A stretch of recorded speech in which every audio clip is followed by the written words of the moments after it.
Welcome, ladies and gentlemen. Good evening. Our next panel is called Thrill of the Chase, the Case of the Crime Writer.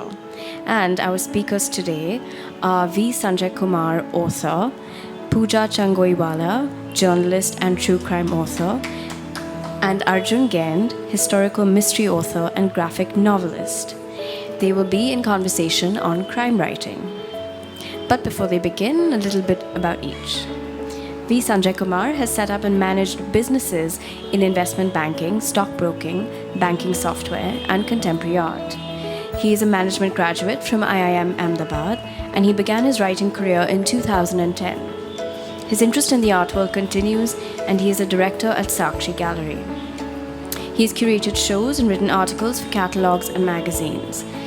He is the author of Artist Undone and Virgin Ginjali. The Third Squad is his most recent novel. Arjun is a historical mystery author and the creator and author of the comic books Project Kalki and Blade of the Warrior Kshatriya, as well as a graphic novel A Brief History of Death. Two new series titled Reincarnation Man and The Mighty Yeti, and a new graphic novel titled Empire of Blood are forthcoming shortly.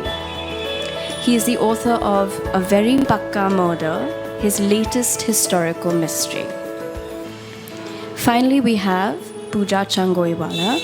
She is the author of the true crime book, The Front Page Murders, Inside the Serial Killings That Shocked India. She has worked as a senior crime correspondent with the Hindustan Times and as a political journalist and sub-editor with Asian Affairs, a London-based human rights magazine. Her writings have featured on BBC and in The Hindu, among other publications. Welcome to all our exciting authors and panelists, and over to you. Thank you all for being here. As you have already heard, Sanjay has got a new book coming out very shortly, The Third Squad, which he hates. He hates the fact that it's being described as noir. So let's just call it a crime thriller. Is that okay with you? Okay, so it's a crime thriller, and it's very much a Bombay book. And in fact, Kirkus Reviews has described it as by turns poetic and droll, as unusual as it is compelling. So Sanjay, would you like to tell us a little about the book and where your inspirations come from and why you chose to write a crime thriller which is being described as a noir book? Firstly, I don't describe it myself as either noir or crime thriller. I think that's really up to the gatekeepers to decide. I had three characters with me for the longest time. They stayed with me for many years. And they were basically involved in sporadic incidents now and then. And I couldn't stitch a satisfactory narrative around these three characters. They happened to be policemen. And I used some of that material in my second book. And I finally reached a stage, these characters wouldn't leave me. I mean, they were there in the background. And I situated them finally in the Bombay that I knew, which is the 80s and the 90s. So there were these three policemen in Bombay of that time. And I think once they were anchored in that period, something happened. It's almost as if the city started scripting what these three policemen had to do. And it was a time when this whole encounters episode took place in Bombay. We had a super cop. We had crime gangs, and we had a city which was willing to carry out extrajudicial killings for the common good. And that's something that I wrote a piece on that which I will just read out briefly. But having situated these characters in that period, it got interesting. And what also triggered the other aspect of the book was the famous stroke infamous batch of 83. The batch of 83 produced outstanding police officers who seemed to have been extraordinarily good at these encounter killings. And the numbers are quite striking. Other than Daya Nayak, who was probably the second highest hitter, starting from Pradeep Sharma, going down to Ravindra Angre, and so on. Together, this batch eliminated more than 400 gangsters in that time period in so-called encounters. So thereafter, this batch of 83 became infamous. It's almost as if each of them picked a vice from a catalog. They got embroiled in some vice or the other. Some of them had to resign, some of them were reassigned, many of them faced cases. That got me thinking in terms of, okay, you have these three cops who are my characters. They are in that time period when encounters are happening, and there is this batch which is very good, which has turned nasty. How about a new squad being set up, which is set up ab initio, taking into account these issues that the class of 83 faced? And which is where the idea came that there is this cop, Ranveer Pratap, who assembles a squad of Aspergers or Aspies. Because Aspies, by their very nature, seem to have certain peculiar characteristics which make them ideal for an encounter squad. So this is basically the kind of genesis of how the third squad happened to germinate as an idea, that it came from this problem of the class of 83, and there is this cop who assembled this squad of Aspies.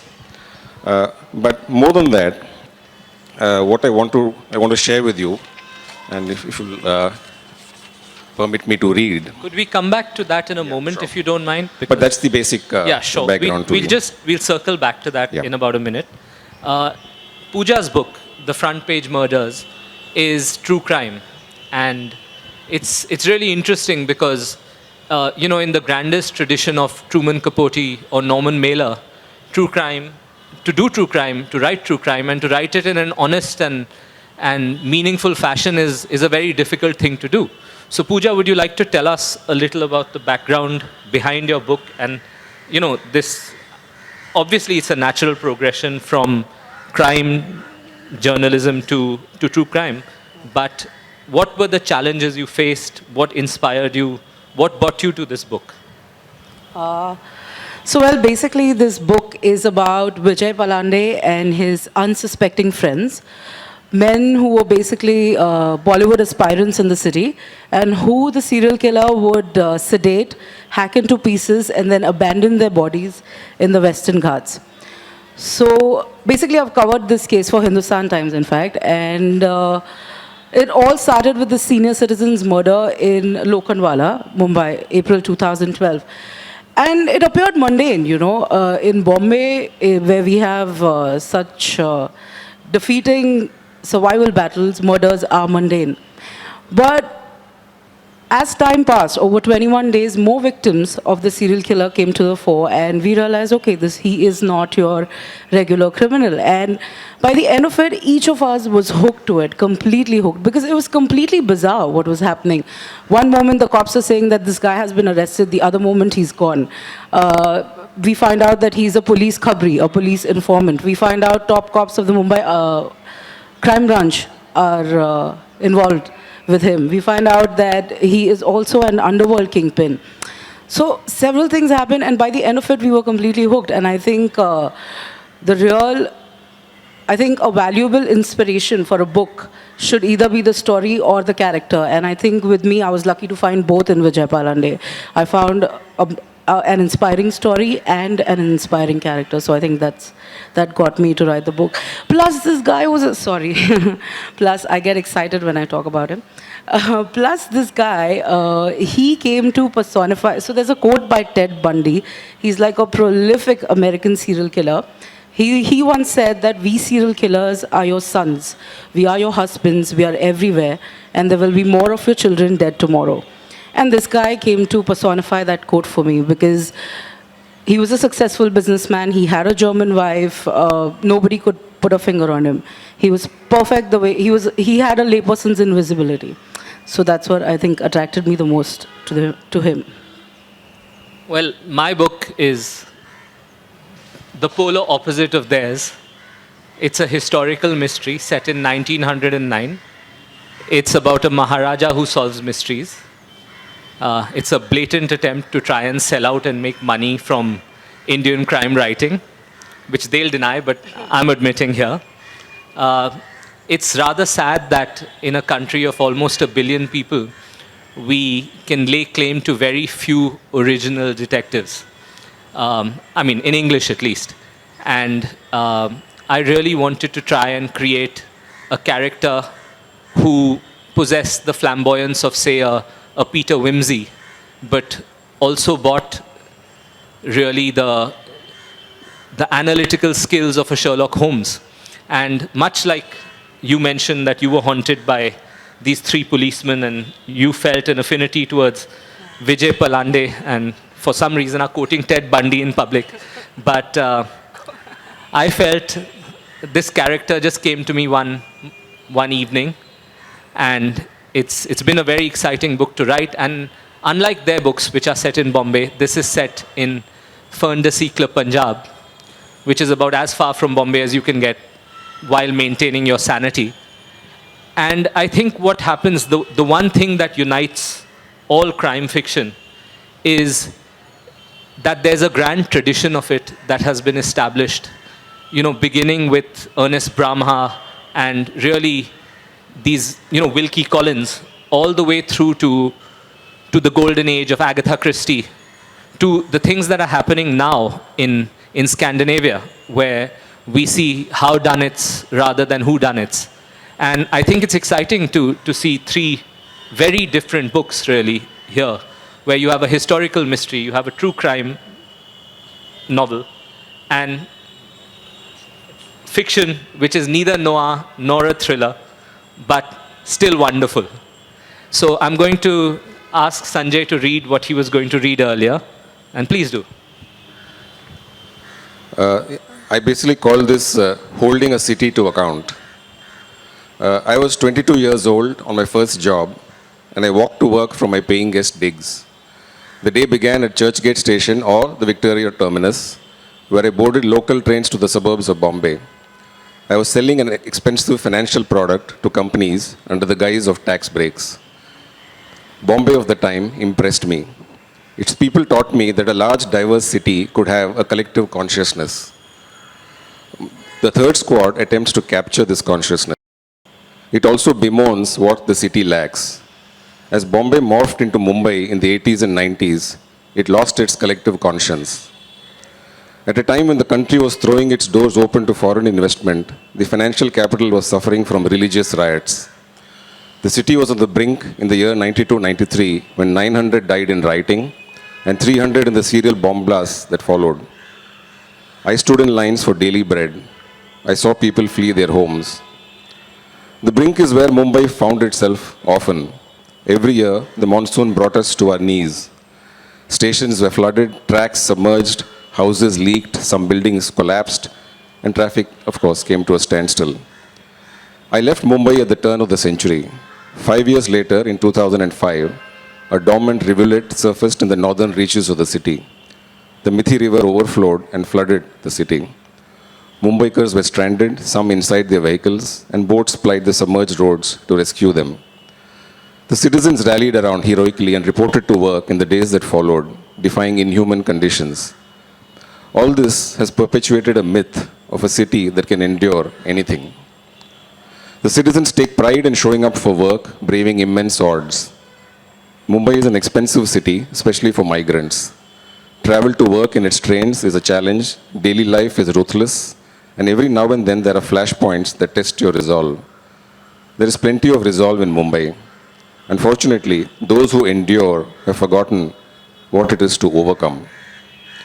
The newspaper headlines alerted me to the changing pulse of the city in the 80s and 90s. Extortion was rife, kidnappings were frequent and sometimes fatal, and gangs were assuming a filmy aura and fancy titles like D Company. The high-profile film industry came under the gang scanner, as did the real estate barons. Threats of extortion were sufficient to strike fear because they were punctuated by show killings that were brutal and executed with impunity in broad daylight. The city's brutal response to this was matched only by its subsequent amnesia.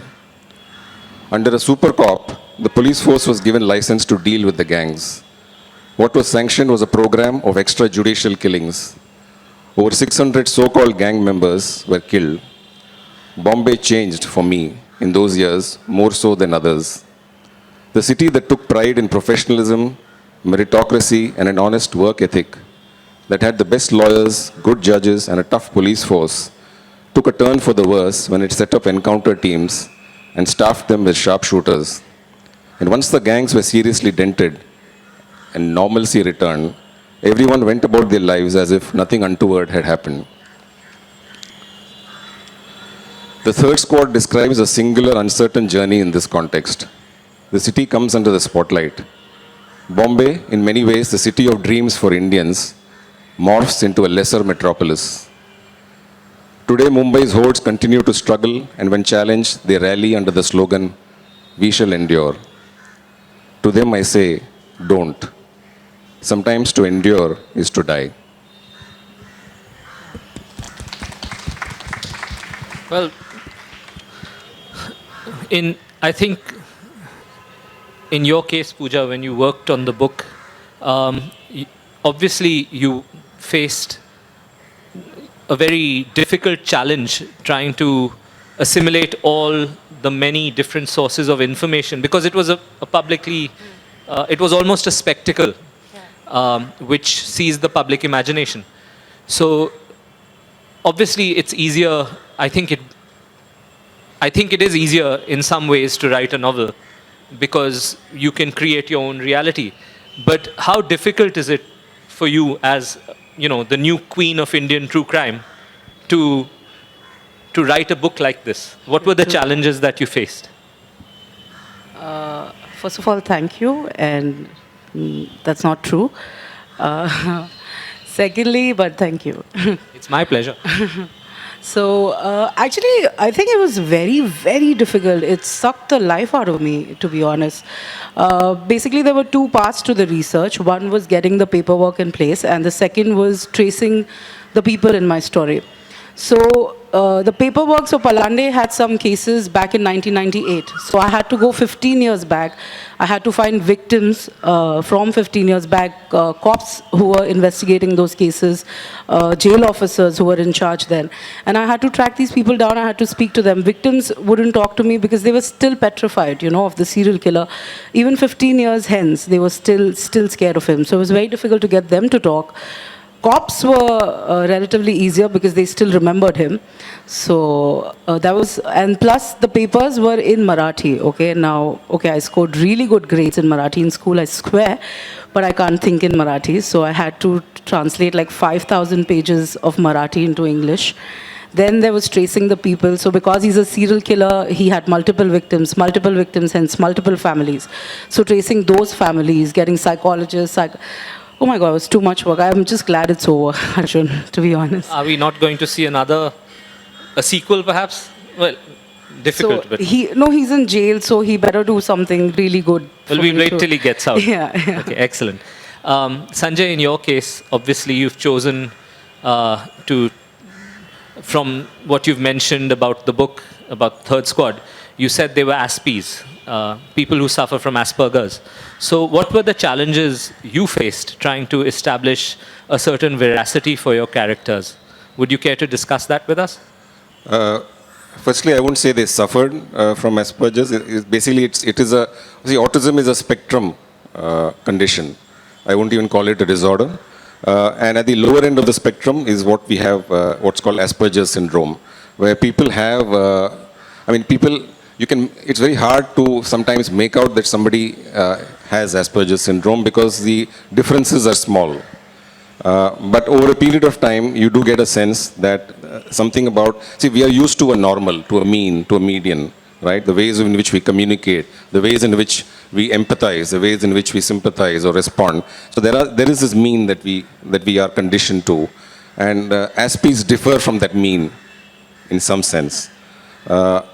Now, to try and convey, the principal character has borderline Asperger's, and I was finding it hard in terms of the craft to try and convey that character in terms of how he responds or doesn't respond. So what I have done is basically to use the first person, the third person, and the second person. It switches perspective, the narrative, to try and work around what this. How do you have some people who, they are what I call mirror neurons. Mirror neurons are those which respond to stimuli. So in the case of Asperger's, the mirror neurons are fewer in number. They don't respond like we all do. They don't communicate. They don't empathize. They're extremely narrow in their focus in whatever they do.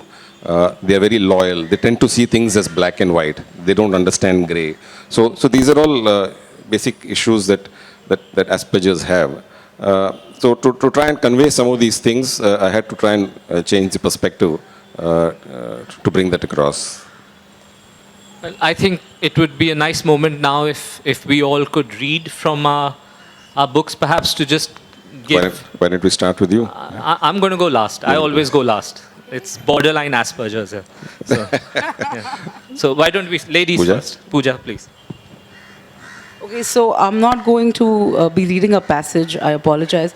I'm going to read a couple of statements recorded in the case because it's true crime. And the narrative, as precious as it is to me, I think takes a back seat over the content. So I'm just going to read a statement.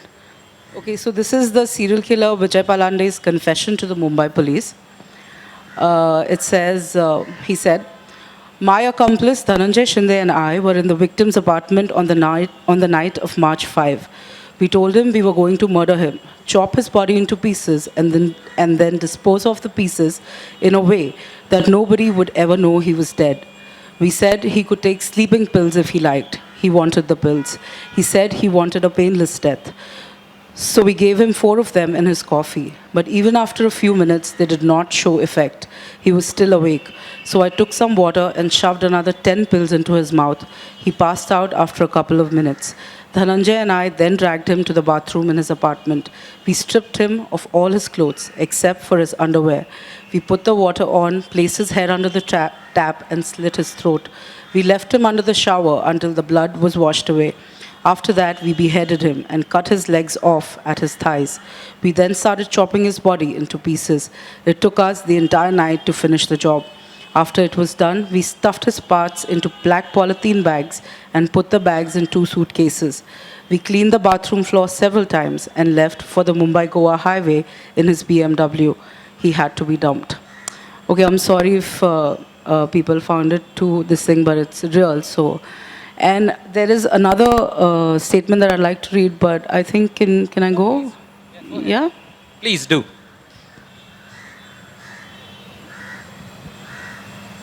Okay, so this man is a little depraved, all right. This is the statement of the superintendent of Arthur Road Prison when back in 2000, when Palande was lodged as a prisoner there. So this is what he has to say. "If a man can have sex in front of his dying father with the 85-year-old parent lying in a corner of the same room, to my mind, there's something terribly strange about him, if not wrong. Either he's mind-numbingly cold or alarmingly crazy. Vijay Palande was the first kind. I remember it was 2002. Palande had made a bail application before the court seeking few days of relief to visit his ailing father, but he was allowed to visit only for a day. The father, an army veteran, lived in Pune. Vijay informed his girlfriend, Simran, that he was going to see his father so that she too could come there. In fact, he paid the police escort team enough to ensure that she traveled with him in the police van. When they reached the apartment, they found his father lying on a bed in the living room. Vijay and Simran went and stood next to him, the cops behind them. All of a sudden, Vijay fished out a pocket knife and held it to Simran's throat. He threatened to kill her if the cops did not leave the room. The policemen were scared. They did as they were told. As soon as they were out of the room, Vijay latched it from inside. Ailing Bivajirao Palande was still lying on that bed. His son, meanwhile, was making love to the model in the same room. After he was done, Vijay zipped up, coolly opened the door, and told the cops he could now be escorted back to prison. He did not turn around once to look at his father. Basically, I'm trying to show his character. That's what I'm trying to do. No, that was interesting. And Sanjay, would you care to read from your book, please?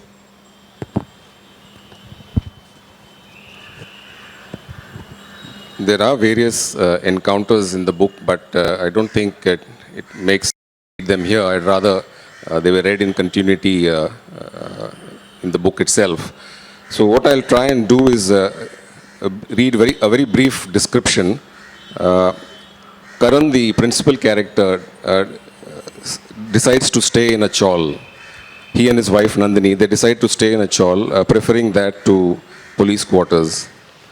So this is the kind of description that Karan is giving of his life in the chawl. Words are easy on the tongue, but work is hard to find in Mumbai. Old men vie with chokra boys and sisters vie with mothers.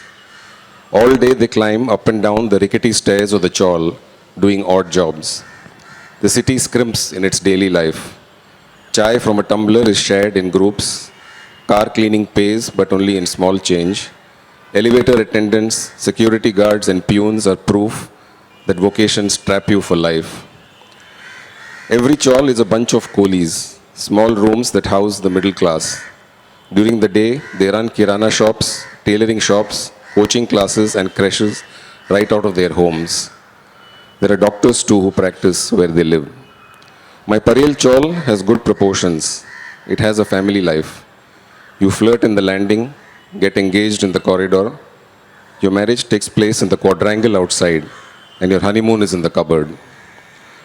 Dust is unhurried in this city. It never settles. Summer brings cliches and the measles, and rain brings the thundering clap. Men wander at this time for nightly visits with painted folk. Don't be fooled by the bright saris, the coal eyes, and painted lips, warn our elders. Before you flirt with streetwalkers, take our hands and check the gender. Chawl life is intimate. The men lean on railings with feet apart, wearing tight pants. The women sit on the floor with feet apart, wearing nightgowns. The neighbors are second rate and the amenities are third class. The scenery is underwear, displayed like newspapers in a kiosk. Every clothesline speaks. This is our theatre, our darling middle-class center for performing arts. Life is a truthful bore, so little acting helps us all. We know we are God's rejects, but at home we pretend we are Mama's favored infants. The elders keep telling us that we matter. You are the inner city, they say. This is the soul of the city that resides in chawls everywhere, even in pretentious South Mumbai. Look out for a U-shaped two-story structure around a quadrangle with corridors and rooms in a row. Here you will find no entitlement. If we need subsidy, we are told to go out and beg. In the chawl, we roll up our sleeves, hang our shirt on the wall, and really examine ourselves. Can you? Good. See here. 2 arms are all it takes. Both hands now. Submit. Remember, power is hungry.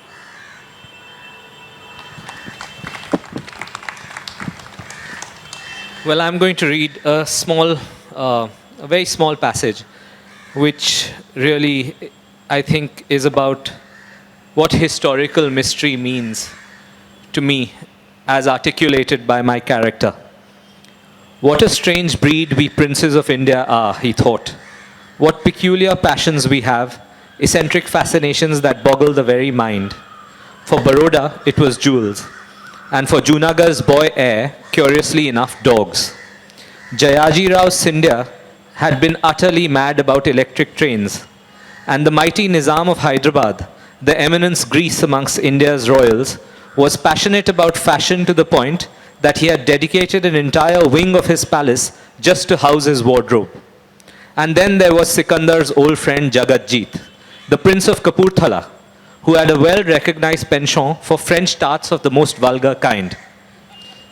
But for him, well, it was mysteries he loved above all else. Try as he might, Sikandar simply could not resist an enigma. If asked to explain this unhealthy preoccupation with the baffling, he would have been hard-pressed to find the words to articulate precisely how he felt. How could he justify the depths of his obsession without seeming foolish or trivial?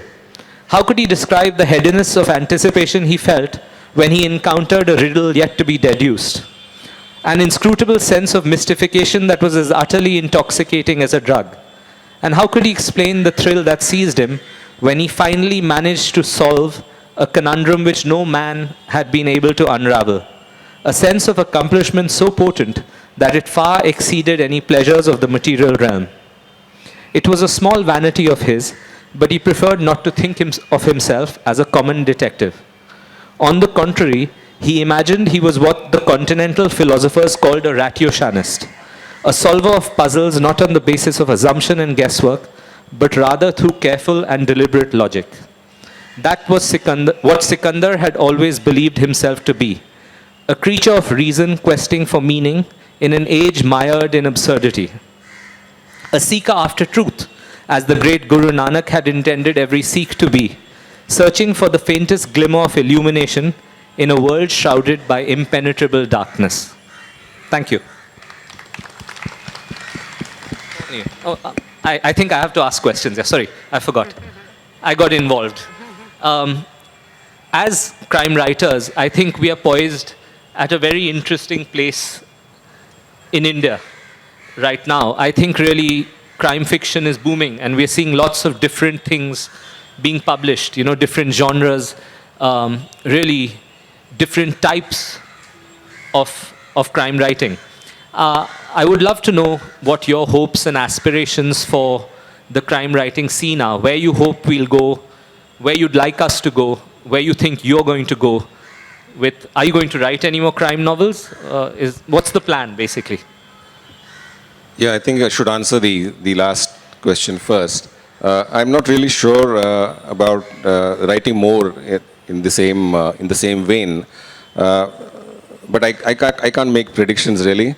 What I am involved in is noir of a different kind, perhaps a dark story again, but in a different context, perhaps maybe a political context, a southern political context, but.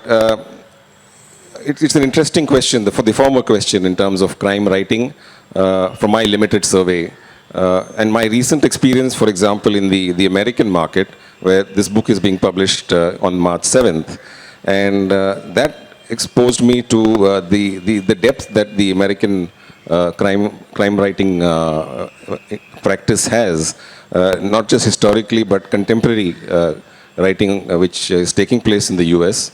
At one level, it is like an industry where people have, like artists in the art industry, have studios with assistants. You have writers, especially who write in series, who have writing assistants. So there is that aspect of, they reached a stage where they moved from it being a small one-person show to a kind of a school that is writing.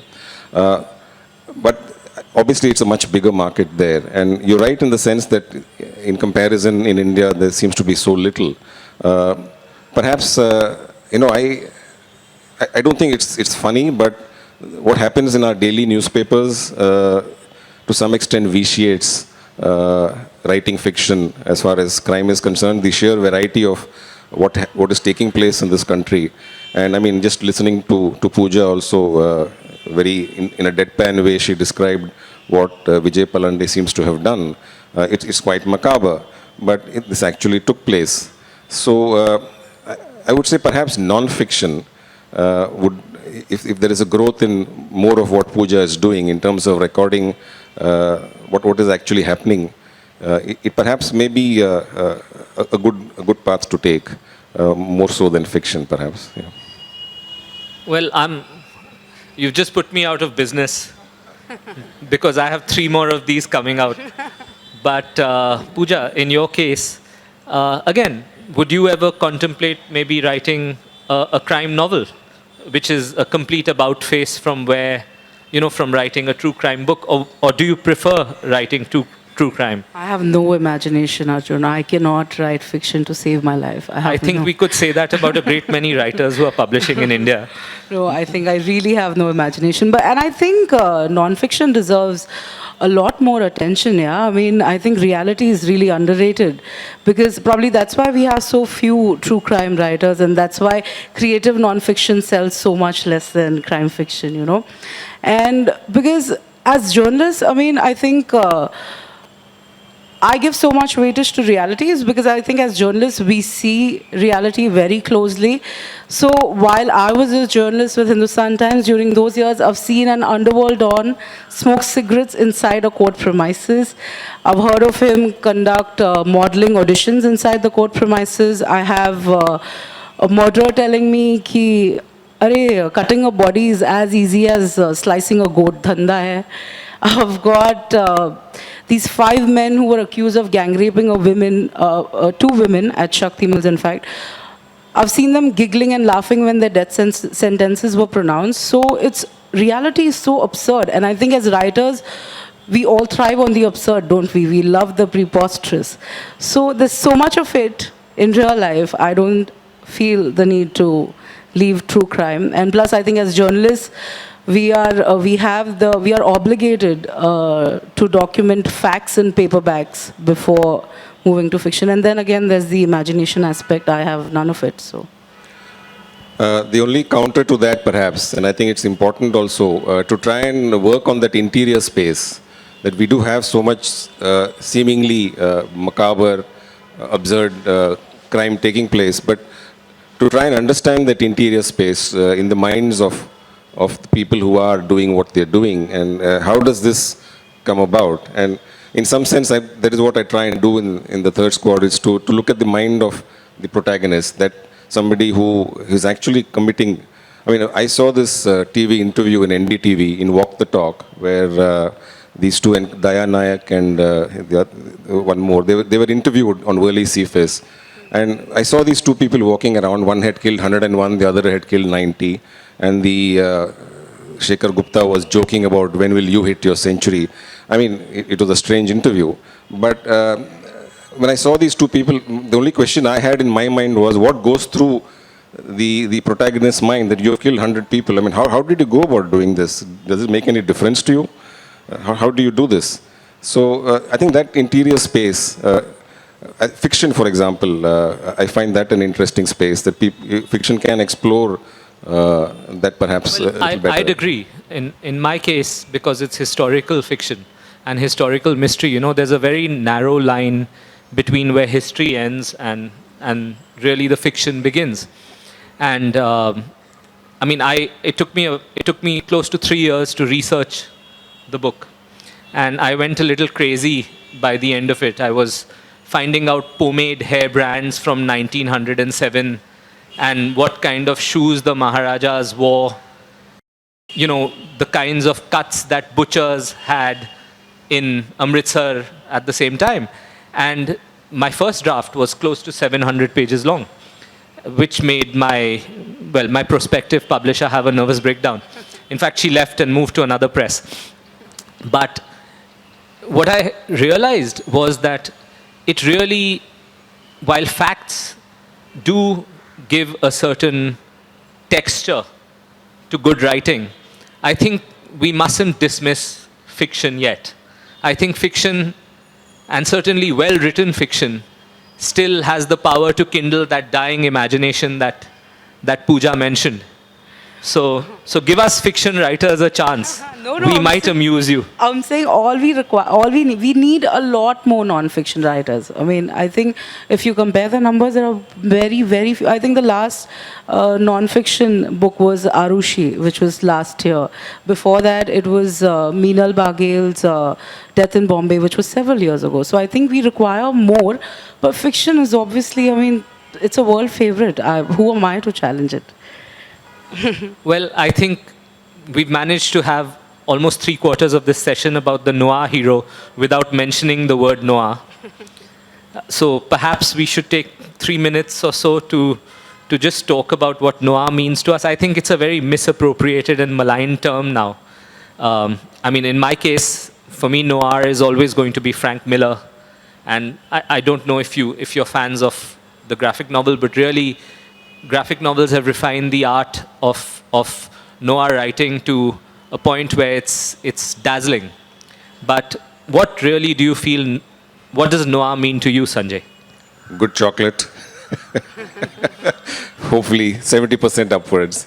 No, you know, I haven't read too much of writing that one could classify as noir, perhaps.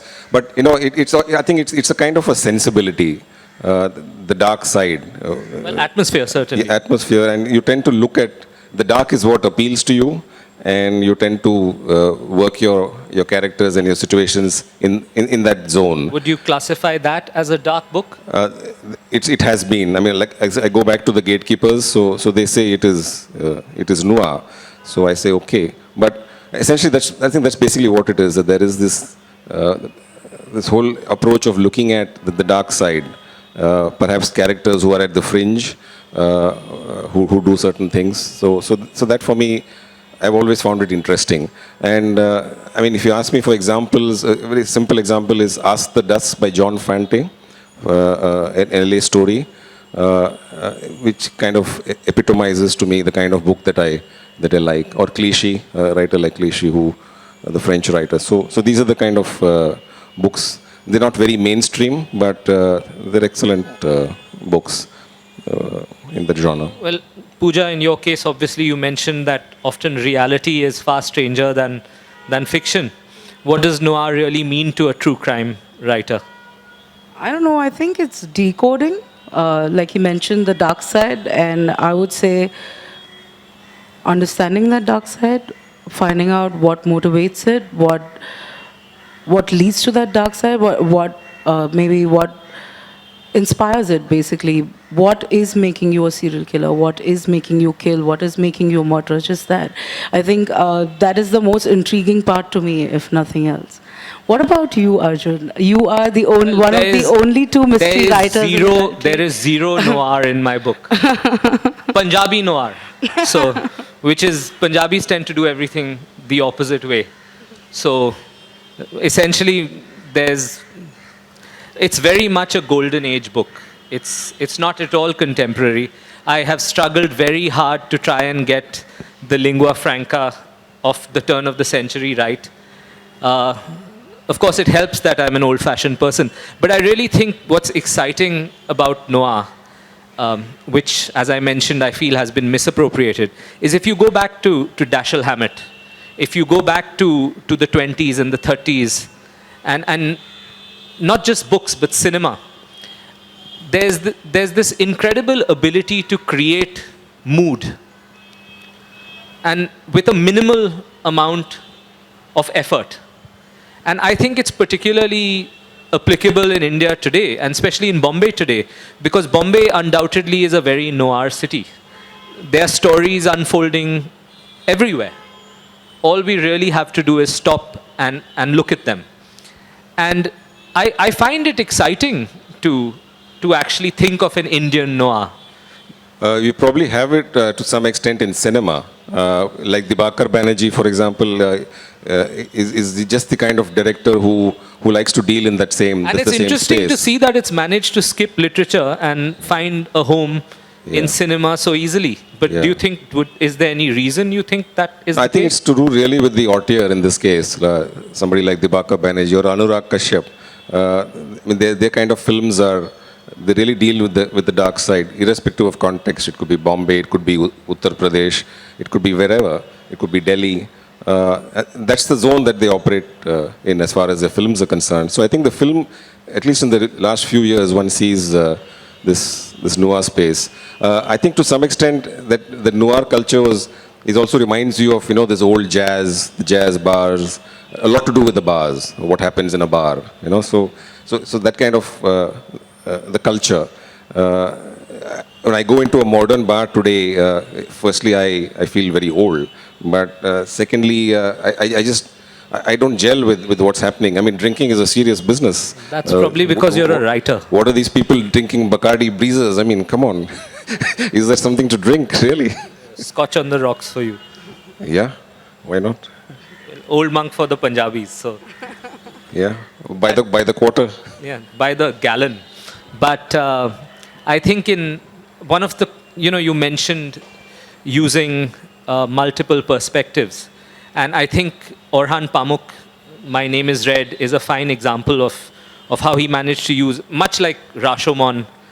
Do you feel in some ways that crime writing, or for that matter, writing in India, really has started to stagnate, that we lack this readiness to experiment with new styles of narrative, with new, do you really feel that we've reached a point where Indian writing in English can be declared a failed experiment? No, I think you just published a book on historical This mystery. is about and I as think- far from Indian writing and in English. you are one of the only two writers. I think people are. Well, and as I told them, I'm trying to get rid of the other one. But no, regardless of that, I think, I mean, in a textual manner, if you read, I was reading this wonderful book recently by Raymond Queneau, Experiments in Style. I don't know if he's told the same story in 99 different ways, from 99 different points of view. Do you think we'll ever reach a point in India where writers are going to experiment to that degree, where we're going to see absurdism, where we're going to see, deconstruction? I think it's a very big question, at least for me. Sorry, that's my pretentious question yeah. for the evening. Yeah, so it is a hard question for me to answer. And I think it's a good question for publishers, because they are the ones who tend to decide. And we only see what is finally published. One doesn't know what has not been published. But I do get a sense of late that the marketing departments of publishing houses are far more active, perhaps. And they may be, to some extent, deciding what makes it through. And the writing of the kind that you describe, and some of the writing, let's say M.R. McBride, for example, the kind of book that she wrote, I mean, you couldn't find a publisher for that for India, for sure, as things stand, perhaps. Now, that partly answers your question, perhaps. There's so much as slush pile, Arjun. I think it depends on who's writing it, who's experimenting it.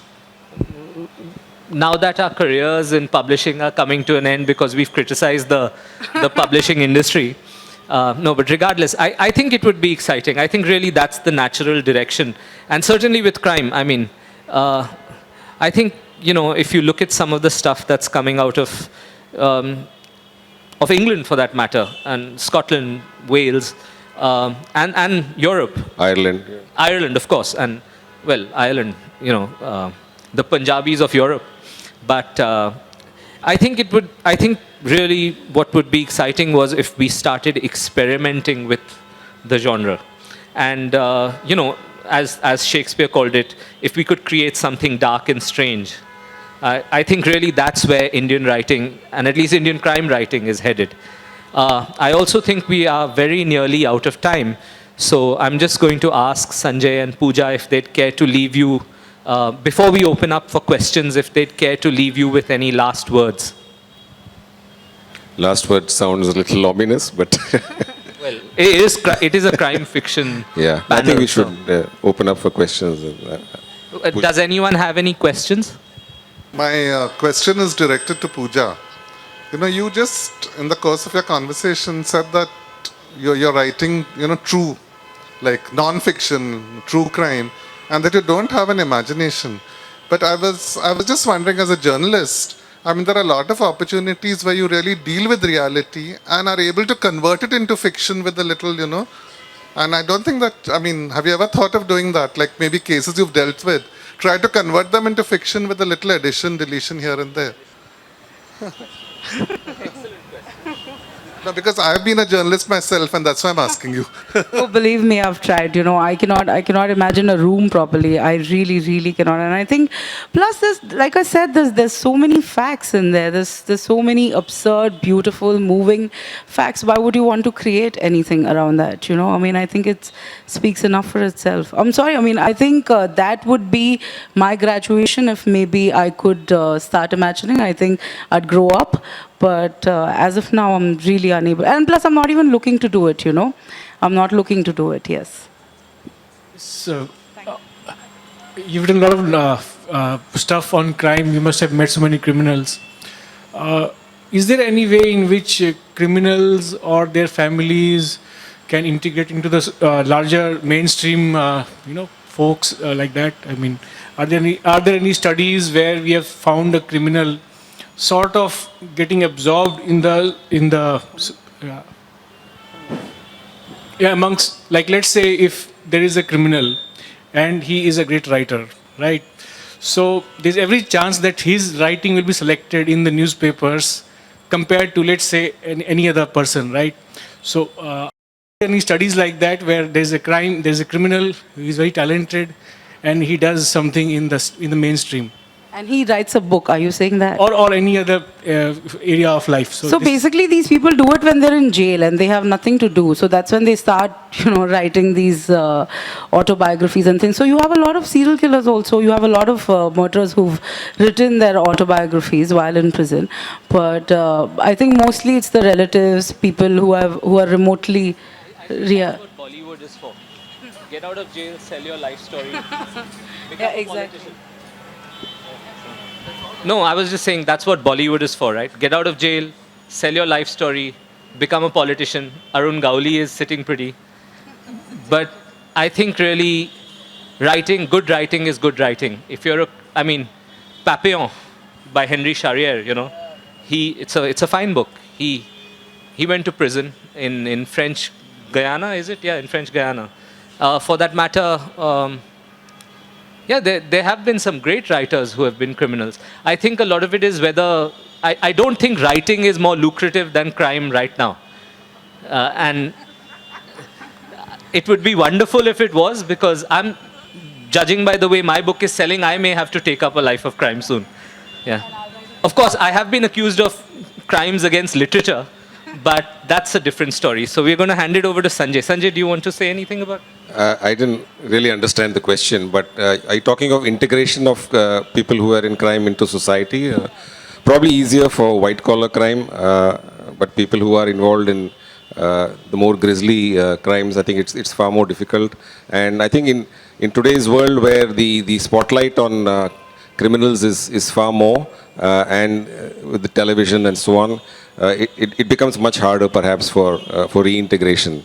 But I mean, white-collar crime is a different genre. In fact, in terms of an area of writing, that is another fertile area for people to look at, which is there's so much white-collar crime that takes place. And I mean, it's not as dramatic perhaps, but it could be interesting as well. I'm not very, very aware of the history of the crime novel, but it seems to me like we've moved from whodunits and howdunits to whydunits, and it's all about now the psychology of the criminal, and I think that society at large, we're seeing, looking deeper into ourselves and into our our own darknesses and things like that.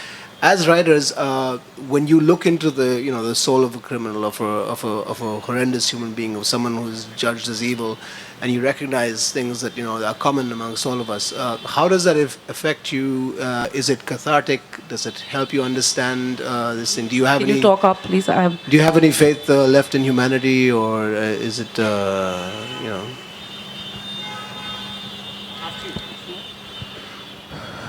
in the context of this book, we are talking about police being involved in something called extrajudicial killings. So that's where it's at.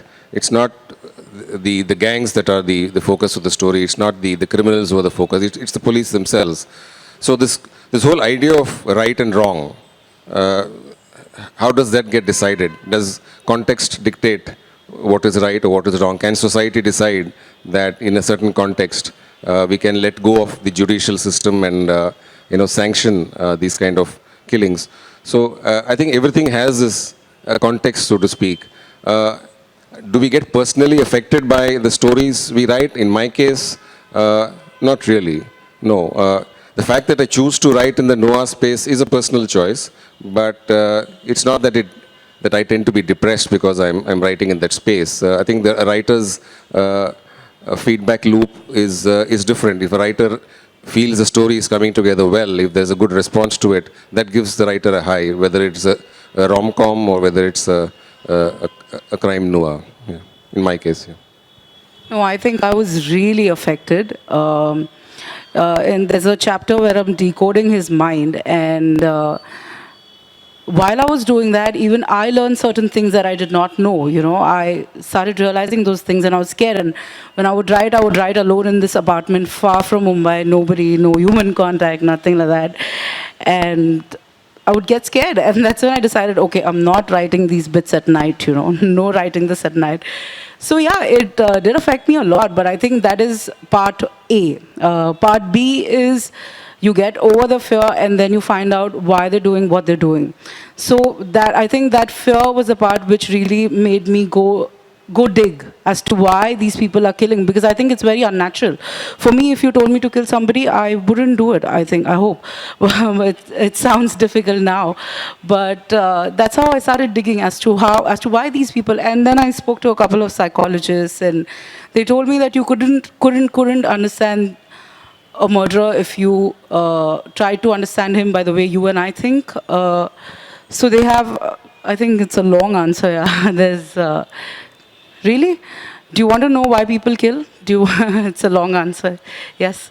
So basically, I was told, so I found this lawyer, I got hold of this lawyer and I told him, make me talk to a murderer, an under trial murderer who's been accused of murder, say, and I want to know how they think. And I met this guy in Sessions Court, Bombay, and I told him, I'm not going to name you, your identity is completely protected, just tell me, how do you kill? What does it take? He's like,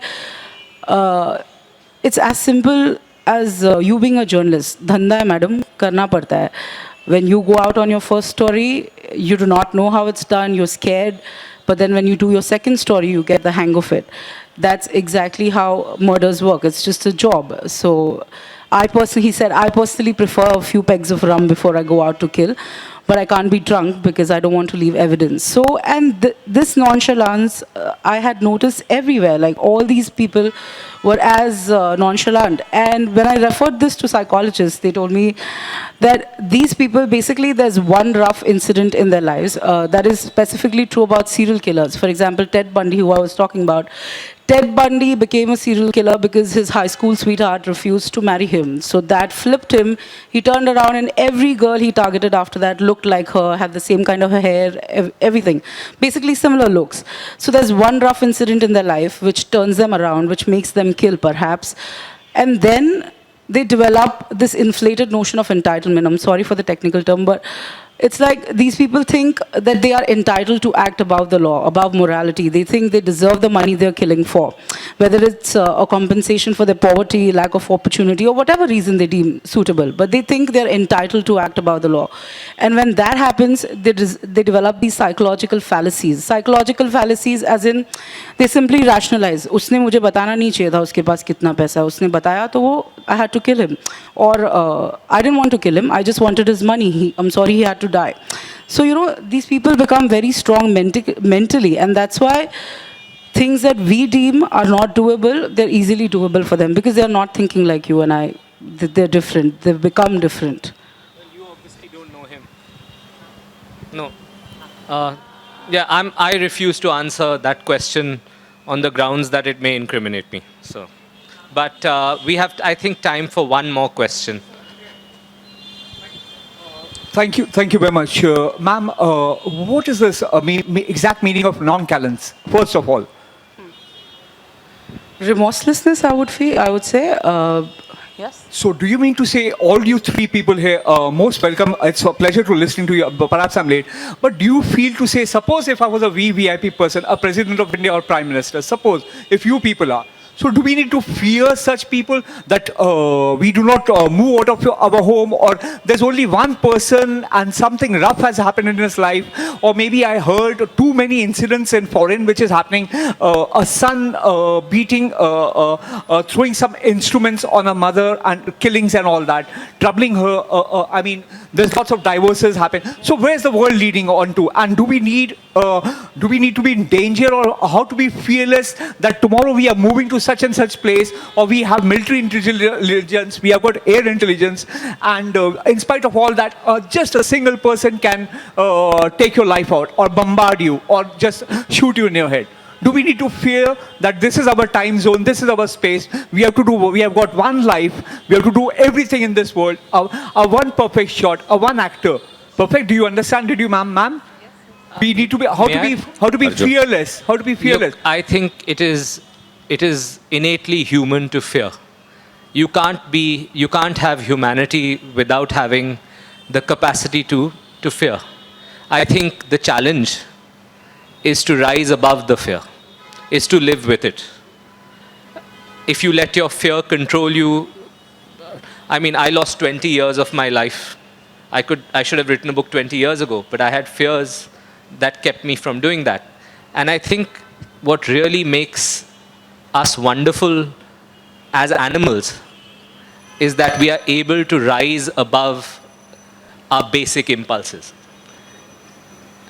Okay, does that suit you? Okay, I'm going to say thank you to everyone for being here.